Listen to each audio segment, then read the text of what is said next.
It's Saturday morning. ഇത് ഉത്രാടത്തിനടുത്ത വ്ളോഗാണ്. നമ്മൾ തീയൽ വെക്കാൻ പോവാണ്. ഉള്ളിയും വയ്ക്കുന്നുണ്ട്, അതുപോലെ തന്നെ പാവയ്ക്കയും വെക്കുന്നുണ്ട്. അപ്പോൾ തേങ്ങയൊക്കെ ഒന്നിച്ച് വറുത്തെടുക്കുക ചെയ്യുന്നത്. ഒന്നിച്ച് വറുത്തരയ്ക്കുകയാണെങ്കിൽ അത്രയും കൂടെ എളുപ്പമായിരിക്കുമല്ലോ.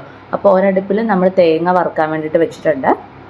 ഒരടുപ്പിൽ നമ്മൾ വറയൊക്കെ പൊട്ടിച്ചിട്ട് പാവയ്ക്ക വഴറ്റാൻ വേണ്ടി വെച്ചിട്ടുണ്ട്. ഉപ്പും മഞ്ഞളും ആ വഴറ്റുന്ന ടൈമിൽ തന്നെ ചേർത്ത് കൊടുക്കുന്നുണ്ട്.